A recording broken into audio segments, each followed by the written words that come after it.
this is an iHeart podcast. Guaranteed human. This is Danielle Fishel. Ryder Strong. And Will Friedle from Pod Meets World. Let's talk Chewy. Yes. For starters, they've got over 100,000 products. Food, treats, toys, beds. And as a dog and a cat mom, I can go to Chewy for literally anything I need, and it ships fast. And Chewy's customer service is unreal. Day or night, they're ready to help. You know what else I love? They handle prescriptions, pet insurance, telehealth, vet visits, and they're rolling out vet clinics across the country. For life with pets, the answer is Chewy. Save $20 on your first order with free shipping at chewpanions.chewy.com/world.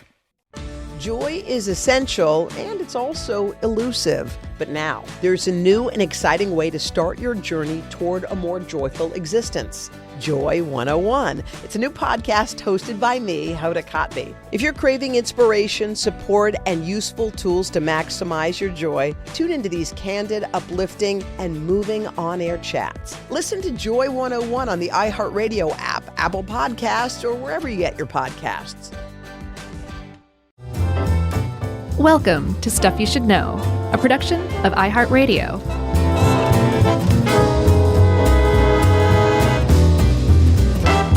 Hey, and welcome to the podcast. I'm Josh, and there's Chuck, and this is Stuff You Should Know, the podcast.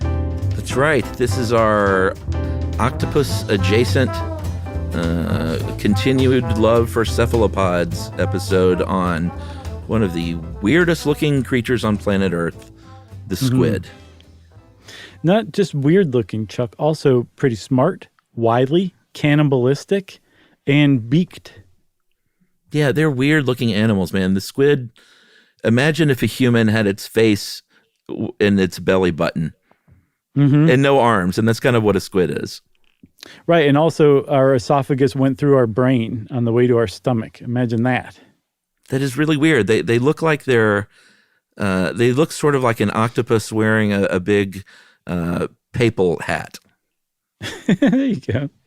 Let's just sit here and take weird descriptions of squid for the rest of the episode because I like it. They're very, very strange creatures, but they are awesome. And like you said, possibly as smart as dogs. Yeah, we'll get to that for sure. But squid have been around for a very long time. Exactly when is not quite certain, but at least 100 million years from what I've seen. And since that time, there have been either a plethora of species, 300, or it's been whittled down to 300 species. I'm not entirely certain. But those 300 species of squid are basically divided between two suborders of squid. And for my money, Chuck, I love it when suborders are like, these are like this, and those are like that, and that's that. And this is one of those instances. You've got Myopsida and Oegopsida. I practiced, too. Oh, yeah? Yeah, I did, and it didn't pay off.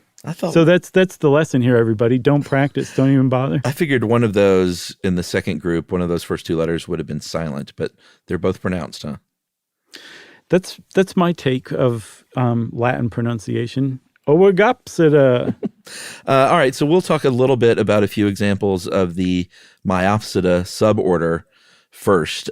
These fellows live in a pretty shallow water compared to their friends. And as you'll see, some, squid, certainly the giant squid, live very, very, very, very in very deep waters. But that first group has suckers only. And as you will see, that's not unusual, but that's just one thing that they can have on those tentacles. They have a transparent membrane that covers their eyeballs. And here's a few of those dudes. One very common one is the California market squid. And they live in very shallow waters in the eastern Pacific, basically from Mexico all the way up to Alaska. Yeah, I saw that Alaska is recent as recent as 2015, and that they think they're moving northward because of climate change, actually. Tons of these in the Monterey Bay, and where they're fished very heavily. And by the way, we should thank oceanbites.org. And it's not a seafood website, believe it or not. The Guardian, The Spruce Eats, which is a food website, and our old friends at How Stuff Works for most of this stuff. Yep. There's also the common European squid for our listeners in the UK. hey, everybody, these are the squid that you swim with every day. They're found in the Mediterranean. You could also find them in the Atlantic, the Eastern Atlantic. And they are a little less shallow than the California market squid. They swim anywhere from 20 to 250 meters, which is 65 to 850 feet. And they weigh up to about 3 pounds on average, and they're about 16 inches long. So it's like a good-sized, decent-sized squid that you have to hold with like 2 hands, if you're picking one up out of the water, which you shouldn't do. No, you shouldn't do that. Then you've got your Caribbean reef squid. Obviously lives in the Caribbean and then off the Florida coast. And these, this is where you'll find the first mention of the cuttlefish. C-U-T-T, not cuddle as in cuddling up with one. They look a little more like a cuttlefish, but a cuttlefish is a cephalopod along with the octopus. And those three, there's a lot of similarities between these three little fishies. And so you're going to hear things about the cuttlefish and some about the octopus as well.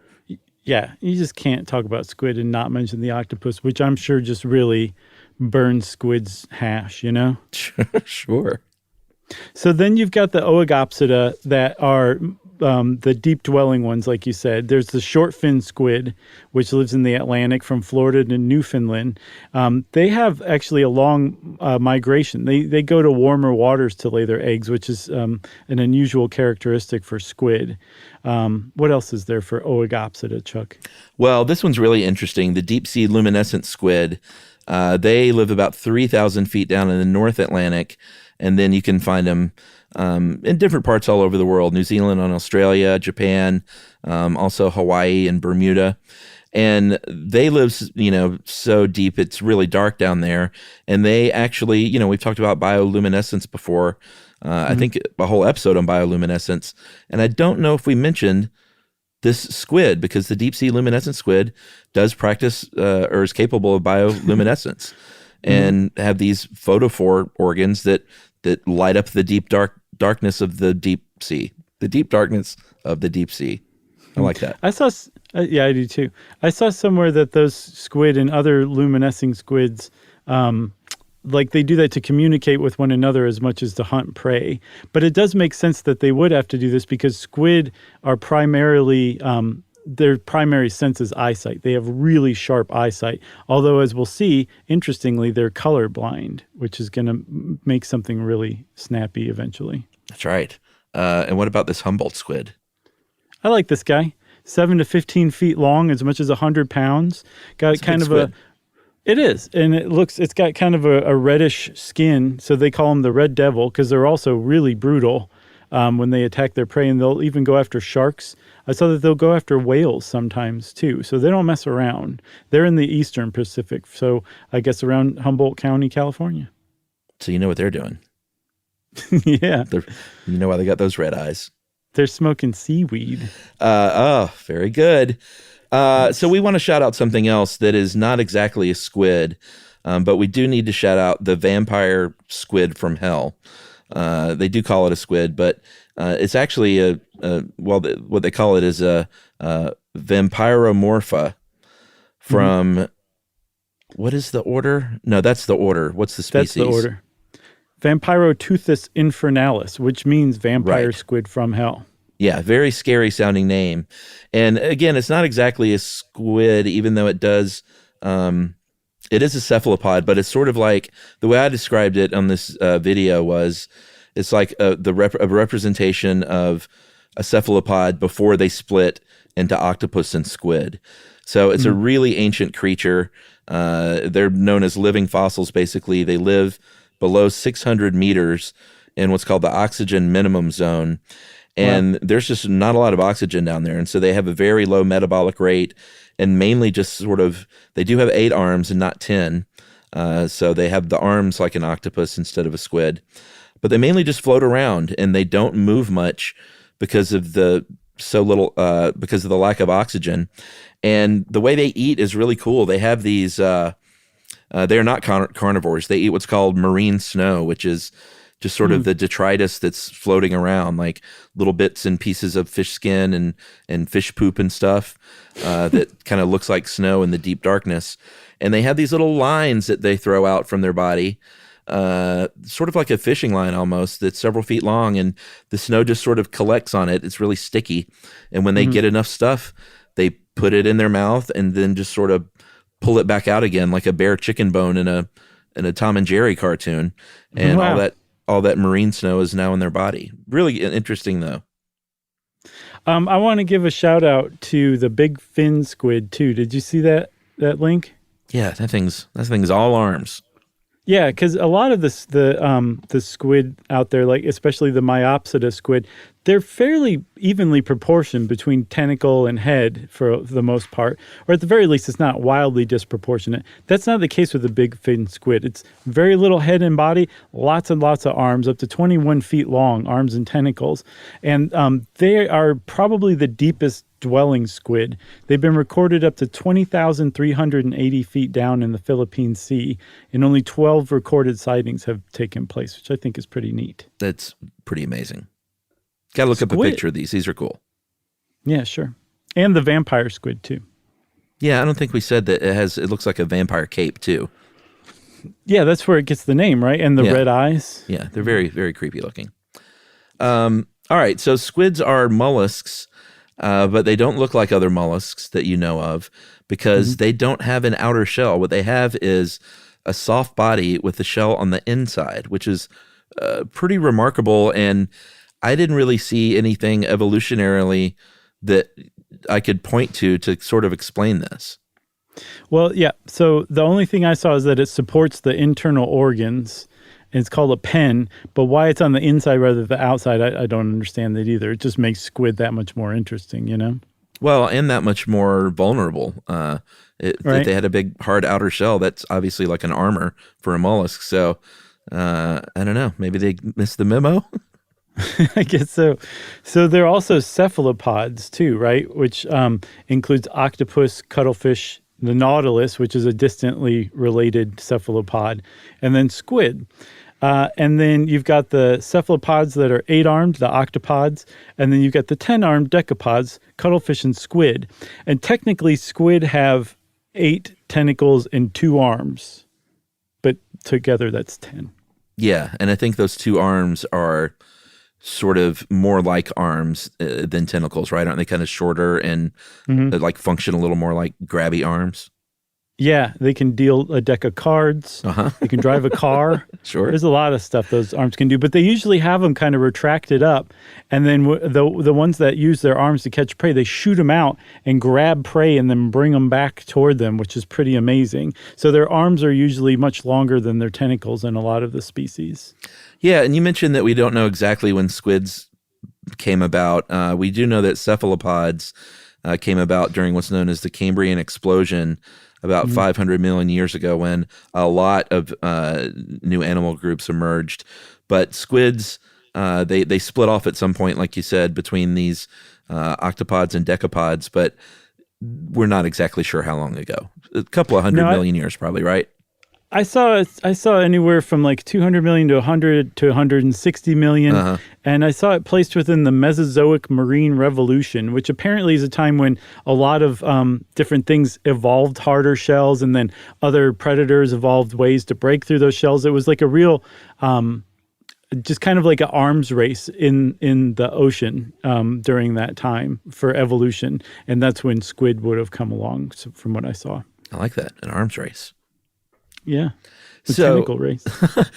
We did discuss the fact that some of these, like if you haven't gotten the picture now, they have a very large size range because we did mention the small ones. There are some that are just like an inch long, just a tiny little squid. And then eventually we're going to get to the colossus and the giant squids, which these are the stuff of legend of the deep sea from like, ancient seafarers of seeing these huge, like kraken-like beasts. And these are huge. They're like 60 plus feet long.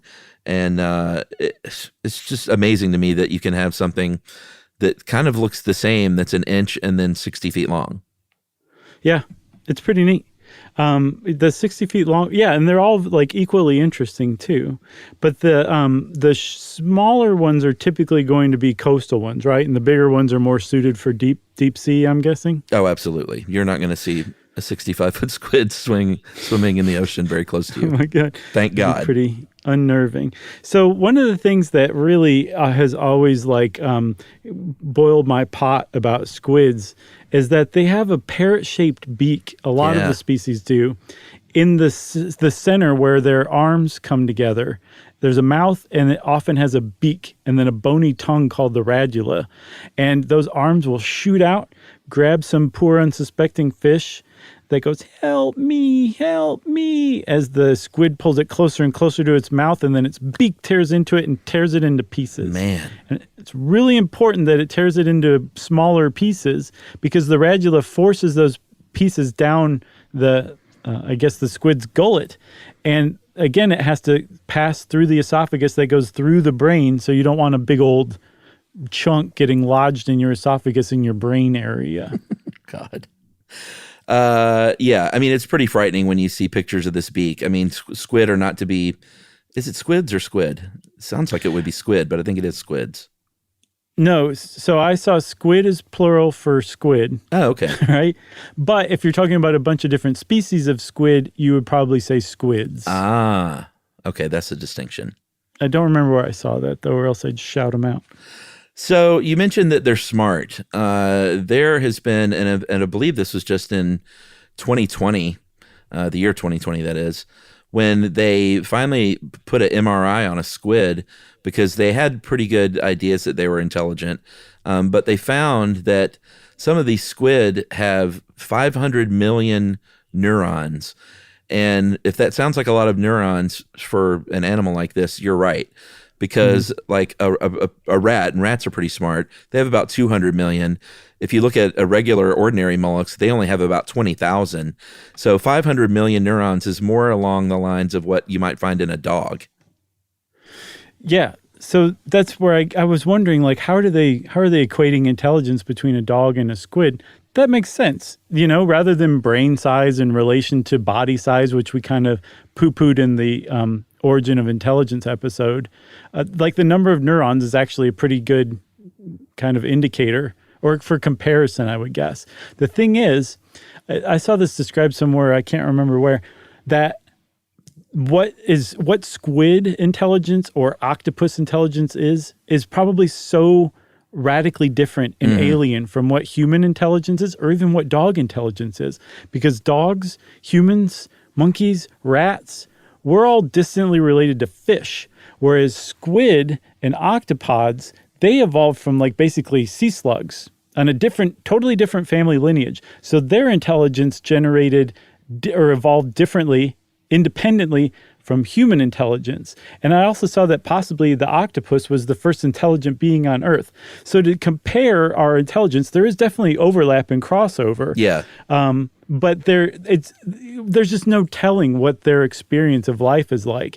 But it's just so fascinating to think that they have their own brand of intelligence and they're experiencing life through that intellect. And we'll just never get it, just like they could never fully get our intellect either. Yeah, because I think that walking around on Earth, we tend to think of intelligence as like, for animals, is like if they're trainable or something.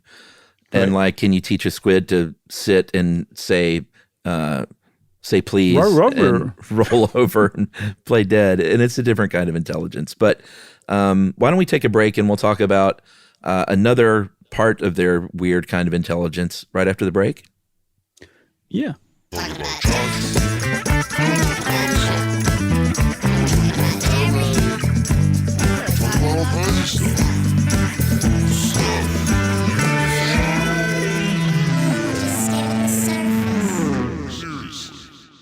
This is Danielle Fishel. Ryder Strong. And Will Friedle from Pod Meets World. Let's talk Chewy. Yes. For starters, they've got over 100,000 products. Food, treats, toys, beds. And as a dog and a cat mom, I can go to Chewy for literally anything I need, and it ships fast. And Chewy's customer service is unreal. Day or night, they're ready to help. You know what else I love? They handle prescriptions, pet insurance, telehealth, vet visits, and they're rolling out vet clinics across the country. For life with pets, the answer is Chewy. Save $20 on your first order with free shipping at chewpanions.chewy.com/world. Joy is essential, and it's also elusive. You can't order it, you can't borrow it, or simply hope it into life. But now, there's a new and exciting way to start your journey toward a more joyful existence. Joy 101. It's a new podcast hosted by me, Hoda Kotb. Together, guys, we'll have meaningful conversations with the world's most fascinating people. Entertainment legends, sports icons, wellness experts, and everyday people will share how they find, allow, and experience joy. And I'll offer some of my own tips and takes on seeking a more balanced and harmonious life. If you're craving inspiration, support, and useful tools to maximize your joy, tune into these candid, uplifting, and moving on-air chats. Joy after a breakup, joy as an empty nester, joy after a loss, joy as a caretaker. This new podcast will speak to you. Listen to Joy 101 on the iHeartRadio app, Apple Podcasts, or wherever you get your podcasts. Mainstream media is full of cruel depictions of the unhoused. Stories that shame and blame and paint the unhoused as a monolith. We the Unhoused is the podcast that's changing that. I'm Theo Henderson, creator and host, and for years I've created a space where the unhoused and their advocates can tell their own stories. In the last few months alone, I've interviewed unhoused parents, immigrants, mutual aid organizers, veterans, the LGBTQIA+ community, and the policymakers who make the laws that impact the unhoused existence. We the Unhoused is a 2-time Webby and Signal Award-winning show with many exciting guests on the horizon. Tune in this week for my interview with Dr. Jill Wicherick, a street doctor turned influencer whose work with the unhoused community has made a huge impact online and in her community. Listen to We the Unhoused on the iHeartRadio app, Apple Podcasts, or wherever you get your podcasts. June is Black Music Month, and on the Drink Champs podcast, we're speaking with the hottest names in the culture, like Sway Lee. Do you realize how legendary you are? I appreciate that. I be seeing it, but I'm like, man, I still got like so much more to do. Like Prince, he dropped like 30 albums. We dropped like 5 right now. Like, that's the rate we gotta be going. Yep, that's a good attitude. You'll also hear stories from industry legends and hip-hop pioneers like Fab Five Freddy. I directed one of Nas's early videos. Which one? One Love. Wow. Yes. I literally filmed in his apartment in Queensbridge. Wow. His moms was still up in that apartment. Nas was just beginning to take off. His pops used to live near me in Harlem. His dad introduced him to a whole lot of, conscious stuff, and he made a young prodigy. No matter the era, Drink Champs brings you the biggest names and the most unfiltered conversations. Listen to Drink Champs from the Black Effect Podcast Network on the iHeartRadio app, Apple Podcasts, or wherever you get your podcasts.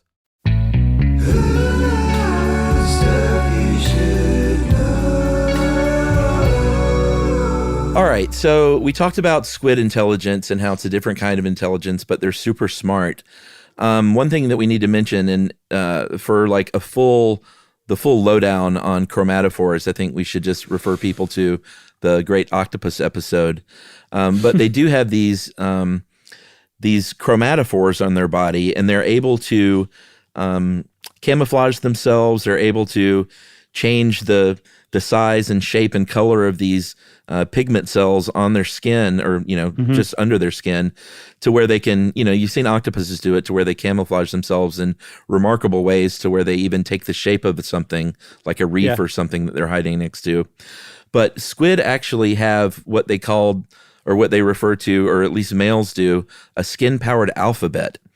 And they can literally, well, again, I don't know if it's literally, I don't know if I'm being that guy that uses that word wrong, but they say that squid can do things like say, I love you, through those chromatophores to a female squid. And it's not just like, oh, it gives off some mating scent. Like it literally has like a sort of alphabet that it can spell out things. And again, this is squid language, but that's what they equate it to, at least.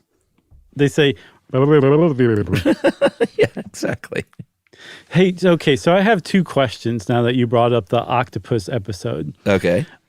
Are octopus still your favorite animal of all time? Because I'm pretty sure you declared them that in that episode. I mean, they're up there. Beep. Okay, so they're still up there, but they're not necessarily your favorite? They may be. Let's just say that. Okay, fair enough. The second question I have is, what happened to you in the rope trauma? You should ask that once a year till the end of time. Okay. All right, Maybe in our fair final enough. episode ever, I'll reveal that. That'll be a nice little teaser. That is a great. You'll be like, let me tell you about my Right. rope trauma. Oh, it was a day in 1987. I'd be like, Chuck, you're 55. What happened to you? All right. So, I mean, squids are smart. Can we just put a nail in that one? Yeah, sure. But don't nail a squid to a board. That's an awful thing to do. No, don't do that. I think it bears saying because I'm going to get up on my soapbox when we talk about eating squid. Okay. Yeah, let's do it. You want to talk about eating squid now? No. Let's do that eventually. Oh, I see. Okay, I got you. I mistook what you were meaning. I've got squid intellect as best. I think we should talk about squid sex and then squid ink. Okay, let's talk about squid sex, Chuck, because it gets kind of freaky, gets a little nasty, and they have like sexual reproduction, which means that they get it on. they hug and kiss. Right. Are we adopting that? Is that the no. official SYSK terminology? No, we can't steal it from Hodgman. That's his deal. We could if we give him a shout out and mention like his Twitter handle every time we do. I'm sure he'd appreciate that. No, we can't steal someone else's bet.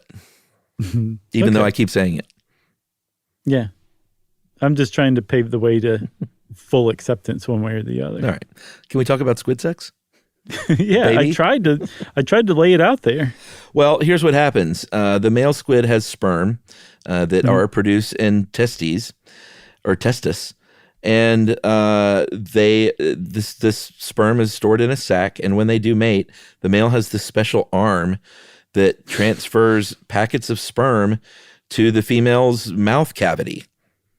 And that sounds very unusual, but that's where the eggs are, right? Right. That's where it makes sense. That's when it all kind of comes home and everybody can go, oh, okay. All right, cool. And did you make scare quotes when you said arm, special arm? Sure. It kind of sounded like you did. Yeah, I think so. So then after the eggs are fertilized, the female squid basically spits them out in what's described as a gelatinous mass of fertilized eggs. And I assumed that like she would just kind of let them float away and that was that. Because as we'll see, the squid life cycle is really short, especially shallow coastal squid live maybe for a year. And the big thing that they do is reproduce. But it turns out, Chuck, that the female squid actually goes and grabs the fertilized eggs and then sets about hiding them in different places in the little habitat where she just gave birth to them or laid them, I guess is what you'd say. Yeah, and she does this before she dies because I think usually both the male and the female usually die after they mate, right? Yeah. It's very sad. Yeah, it is kind of sad. That's like the big thing they do. It's weird. Well, one of the big things they do is ink. And I think this is a good time to talk about squid ink because it's great in pasta. I love that squid ink pasta. You don't like squid ink pasta? No, I don't. Is this part of your soapbox? I'm reserving it for now. All right. I love squid ink pasta. So let me ask you though, does it actually taste like anything or is it like the power of suggestion kind of thing? Like, oh, my pasta's black. Oh, no. It tastes completely different than regular pasta. What does it taste like? Have you never had squid ink? So you've never had squid ink pasta? No, I haven't. Oh, okay. Yeah, it tastes completely different. It's very, very rich.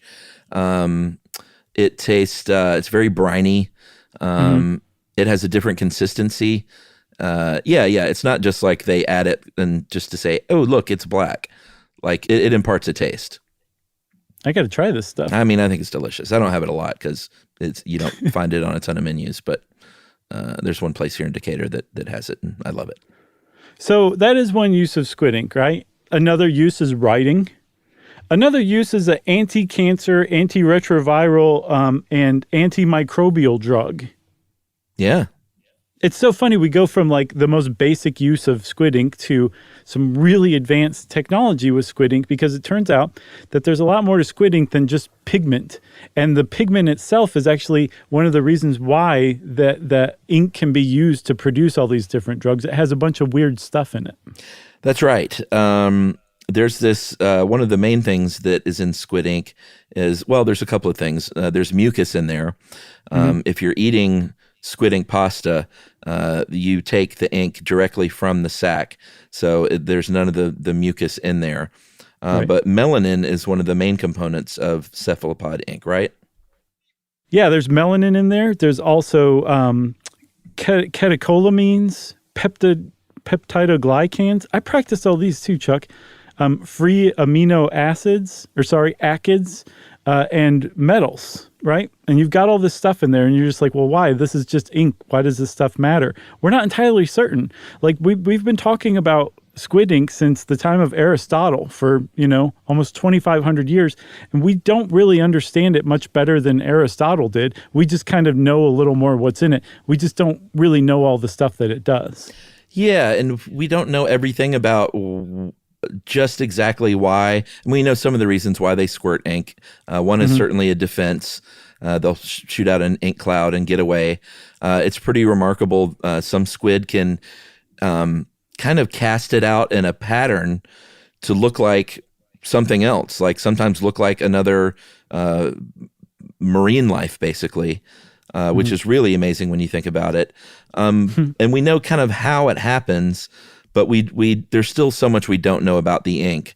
We know it's generated and stored in this ink sac, and that there is an ink gland in there, and then they almost kind of poop it out. It feeds into the rectum, and it's controlled by a sphincter, and it basically sort of ejects it with this funnel organ from the anus and out into this cloud. It's really interesting, and they can make it into different shapes. I'm kind of wondering like how that's done. Right? Like I imagine, the old Roadrunner cartoons where Roadrunner would take off so fast there was like a dust version of Roadrunner. That's kind of what I imagine these things doing, right? Yeah. The thing is it's not as straightforward as it sounds, where they just shoot some ink and form an ink smoke screen or an ink Roadrunner and confuse their prey. Because of all these different components to squid ink, along with this mucus that they sometimes introduce to varying degrees, it can have all sorts of different effects. And they think that, if you add a bunch of mucus, they're trying to affect like a fish nearby that's trying to get them, because they've shown that the mucus affects the gills. They also think that dopamine and L-dopa, which are melanin precursors, but also neurotransmitters in humans, actually activate the olfactory receptors on squid's tentacles. And so it's a way of communicating too. Like they're communicating with other squid by transferring this ink to their tentacles in a way, which is pretty amazing in and of itself. Well, yeah. So what they're able to do, it's amazing, is that they're actually mixing up, for whatever purpose they have, they're mixing up their ink in different proportions with the other stuff to accomplish a different thing. And I guess they're doing this on the fly to a certain degree. Yeah. Probably without even thinking, really. And they're just doing it depending on the context and the situation, like adding a little more ink, maybe a little more melanin, a little more mucus, a little less mucus, whatever it is, whatever the situation calls for. And then the other cool thing about them inking, supposedly they and cuttlefish and octopuses are the only ones that ink. I couldn't find any other animal that inks. Yeah. And they have different color inks. I think squid is blue-black typically, which, I think it's blue-black. The other thing that they do when they ink is they take off really fast. I mean, some of them can cover 25 body lengths in a second. Like, that's how fast they take off. That's basically like, here I am, now I'm not here anymore. That's pretty amazing stuff. Yeah, and they do that, don't they kind of make their body into like a jet propulsion system? They suck in water and then contract really quickly and then just shoot it out the other side? Yeah, it's essentially the same principle as a jet engine, except they don't introduce, gasoline or some sort of fuel into it. They just do it strictly with water compression and expulsion. But it is the exact same principle, and it does get them going really, really fast. So you combine ink cloud that's in the shape of the Roadrunner and the squid getting out of there at 25 body lengths a second. It's going to make it tough for a predator to get their hands on that squid. Yeah, absolutely. One of the kind of frustrating parts of the whole squid ink thing is They don't really know how or why this evolved, and there really aren't even a whole lot of theories. But one of them that sounds pretty promising to me is that you talked about melanin being really good at dissipating UV radiation, was that part of the reason they evolved to be able to shoot this ink is to protect their eyes from light damage. And we know they have those sensitive eyes, so that may, and then they just had like an excess of it. So it eventually evolved to where they could store it in a sack and use it for defense. Yeah, that's very thrifty of them. Should we take our second break? Sure. All right, let's take another break, and we'll talk about the really interesting squids, or the deep sea monster squids, right after this.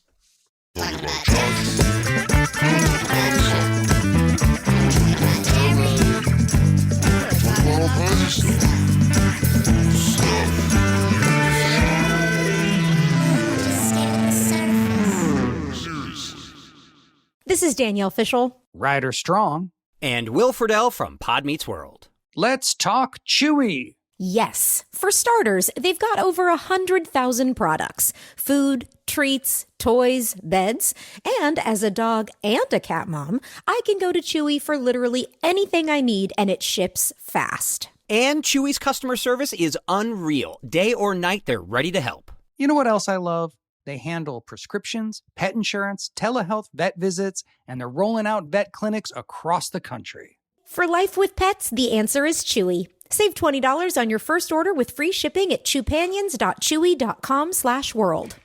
Joy is essential, and it's also elusive. You can't order it, you can't borrow it, or simply hope it into life. But now, there's a new and exciting way to start your journey toward a more joyful existence. Joy 101. It's a new podcast hosted by me, Hoda Kotb. Together, guys, we'll have meaningful conversations with the world's most fascinating people. Entertainment legends, sports icons, wellness experts, and everyday people will share how they find, allow, and experience joy. And I'll offer some of my own tips and takes on seeking a more balanced and harmonious life. If you're craving inspiration, support, and useful tools to maximize your joy, tune into these candid, uplifting, and moving on-air chats. Joy after a breakup, joy as an empty nester, joy after a loss, joy as a caretaker. This new podcast will speak to you. Listen to Joy 101 on the iHeartRadio app, Apple Podcasts, or wherever you get your podcasts. Mainstream media is full of cruel depictions of the unhoused, stories that shame and blame and paint the unhoused as a monolith. We the Unhoused is the podcast that's changing that. I'm Theo Henderson, creator and host, and for years I've created a space where the unhoused and their advocates can tell their own stories. In the last few months alone, I've interviewed unhoused parents, immigrants, mutual aid organizers, veterans, the LGBTQIA+ community, and the policymakers who make the laws that impact the unhoused existence. We the Unhoused is a 2-time Webby and Signal Award-winning show with many exciting guests on the horizon. Tune in this week for my interview with Dr. Jill Wicherick, a street doctor turned influencer whose work with the unhoused community has made a huge impact online and in her community. Listen to We the Unhoused on the iHeartRadio app, Apple Podcasts, or wherever you get your podcasts. June is Black Music Month, and on the Drink Champs podcast, we're speaking with the hottest names in the culture, like Sway Lee. Do you realize how legendary you are?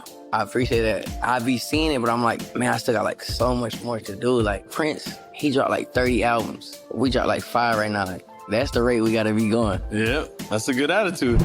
You'll also hear stories from industry legends and hip-hop pioneers like Fab Five Freddy. I directed one of Nas's early videos. Which one? One Love. Wow. Yes. I literally filmed in his apartment in Queensbridge. Wow. His moms was still up in that apartment. Nas was just beginning to take off. His pops used to live near me in Harlem. His dad introduced him to a whole lot of, conscious stuff, and he made a young prodigy. No matter the era, Drink Champs brings you the biggest names and the most unfiltered conversations. Listen to Drink Champs from the Black Effect Podcast Network on the iHeartRadio app, Apple Podcasts, or wherever you get your podcasts.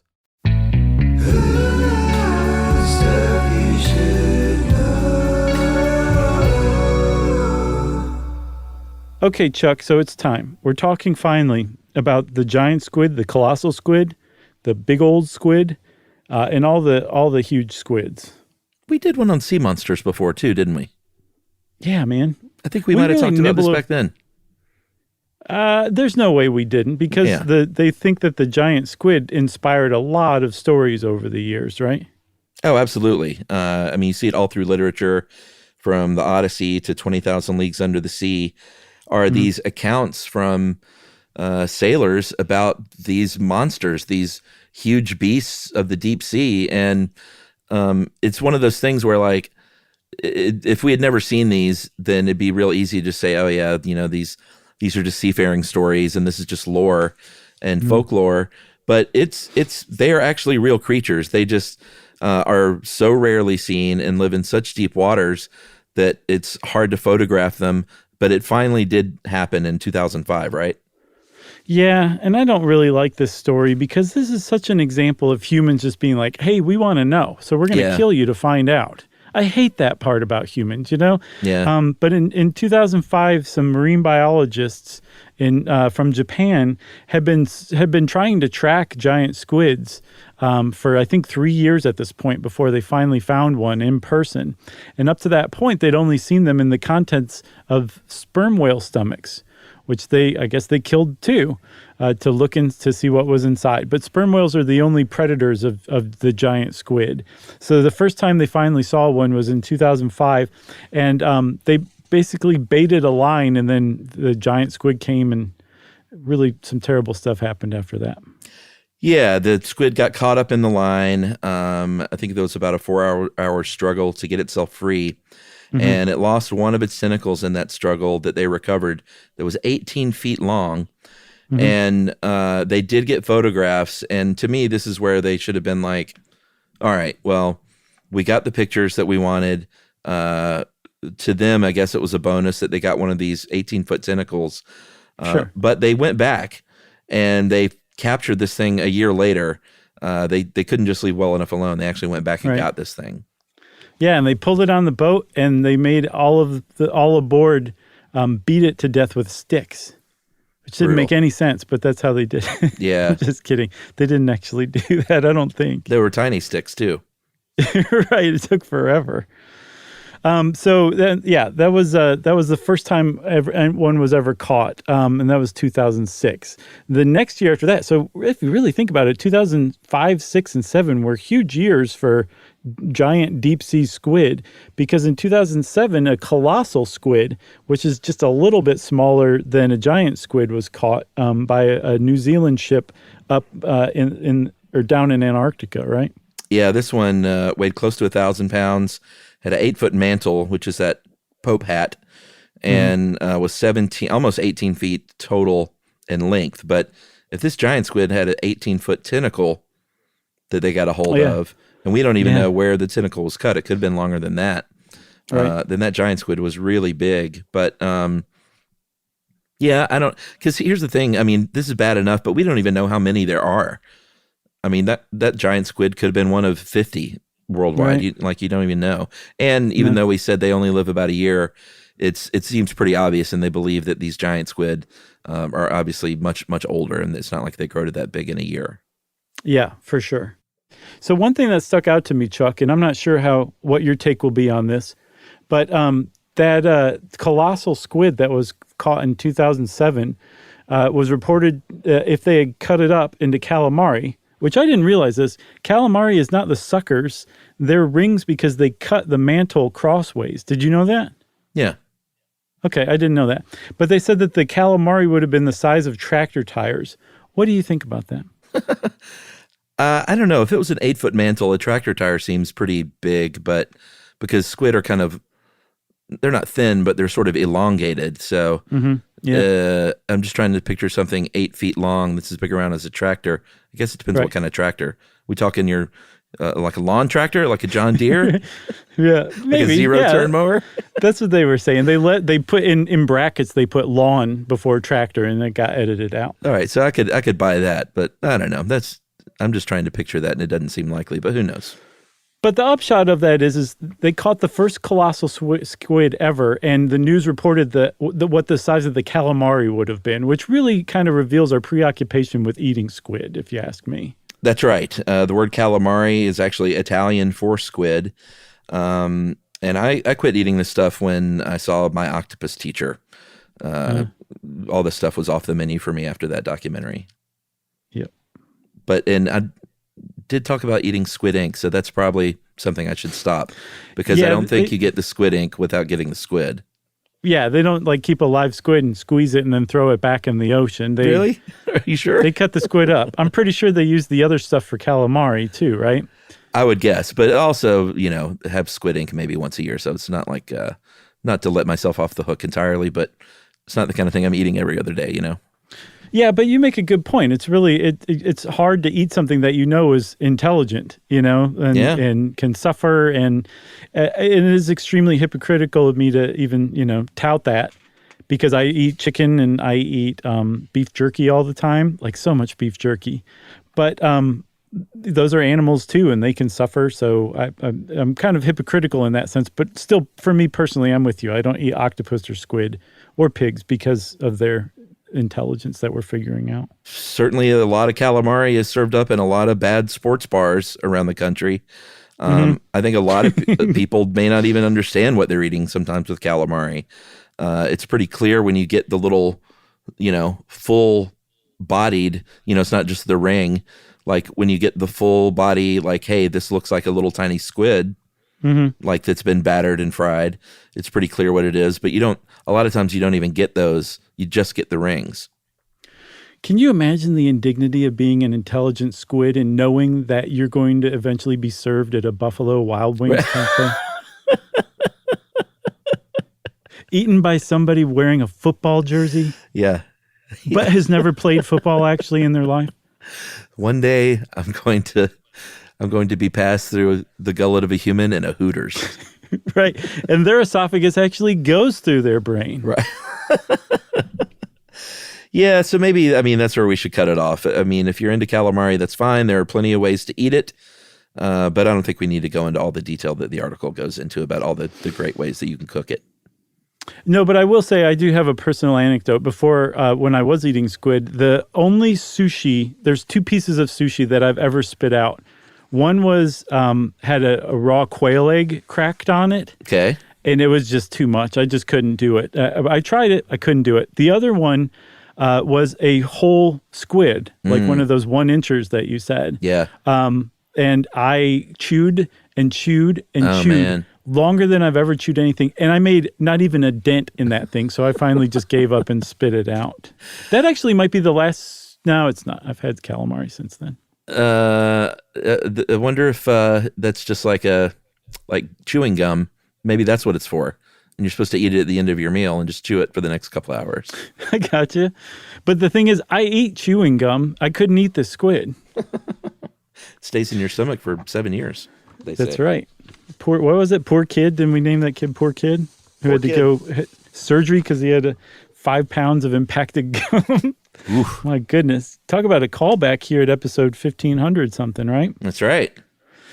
Well, Chuck, I don't think has anything else, and I don't have anything else. So go forth and be nice to Squid. And since I said that, of course, it's time for listener mail. I'm going to call this is kind of a long one, but this is a shorter episode, so this is the perfect time for this Mars rock one. You picked this one out. Hey guys, I really enjoy your podcast. I thought I'd share some more interesting factoids, which is correct to say, related to the Mars rock that was found in the Antarctic. It just so happens I was working as a police property and evidence tech about 15 years ago when I was called upon to store a satchel of rocks from NASA containing this Mars rock. An engineer from NASA was hosting a special class at a local Air Force base in our jurisdiction and came to the police department requesting storage overnight while they were in town. Apparently, if you're... I never really thought about that, though. That's kind of cool. That if you have something really important and you're in town, I don't think you and I could do it, but if you're NASA, you can go to the local cop shop and say, hey, keep an eye on this. Yeah. You got Copper. guns. Right. Protect this with your life. Apparently, if you are authorized to and sign the rocks out of the NASA vault, you are obligated to stow them in a high security area of the local jurisdiction because they are uninsurable. It's interesting. They're considered priceless.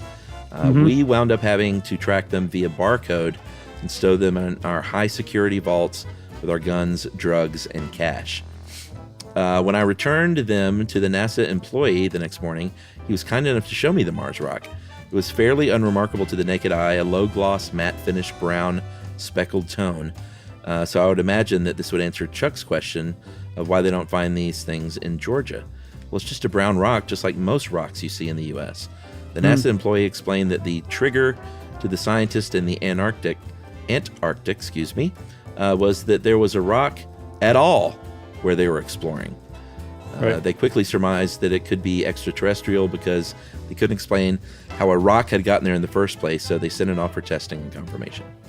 Also in the satchel, he showed me a few gray moon rocks, one of which he was particularly giddy over, a small white cylindrical container with a gray stone in it held firmly in place by a three-arm claw. A claw? Yeah, it was holding it in its little claw. Right. It had a visible clear dome top. Yeah, you get it? Yeah, sorry. It had a visible clear dome top so you can inspect the stone without opening it. The dome was screwed down tight. The NASA employee explained that it was a stone handpicked by Buzz Aldrin and secured in the original container and still filled with the vacuum of space. It had never been opened. Oh my gosh. Truly an awe-inspiring experience to participate in my own little way of shepherding these rocks to their next exhibit. And that is from David. David Anonymous. David, that was such a great email. I love that email. I mean, it had moon rocks, the vacuum of space here on Earth. Buzz it had Aldrin. the Mars rock. Yeah, Buzz Aldrin made a cameo. And it was unstated, but I believe David probably thanked the NASA scientist by giving him a free kilo of cocaine from the evidence room. And a stack of money. David, thanks again for writing in. And if you have an awesome story like David did, please get it to us via email at stuffpodcast@iheartradio.com. Stuff You Should Know is a production of iHeartRadio.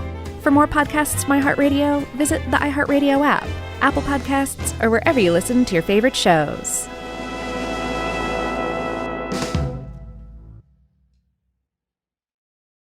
This is Danielle Fishel. Ryder Strong. And Will Friedle from Pod Meets World. Let's talk Chewy. Yes. For starters, they've got over 100,000 products. Food, treats, toys, beds. And as a dog and a cat mom, I can go to Chewy for literally anything I need, and it ships fast. And Chewy's customer service is unreal. Day or night, they're ready to help. You know what else I love? They handle prescriptions, pet insurance, telehealth vet visits, and they're rolling out vet clinics across the country. For life with pets, the answer is Chewy. Save $20 on your first order with free shipping at chewpanions.chewy.com/world. Joy is essential, and it's also elusive. But now, there's a new and exciting way to start your journey toward a more joyful existence. Joy 101. It's a new podcast hosted by me, Hoda Kotb. If you're craving inspiration, support, and useful tools to maximize your joy, tune into these candid, uplifting, and moving on-air chats. Listen to Joy 101 on the iHeartRadio app, Apple Podcasts, or wherever you get your podcasts. This is an iHeart podcast. Guaranteed human.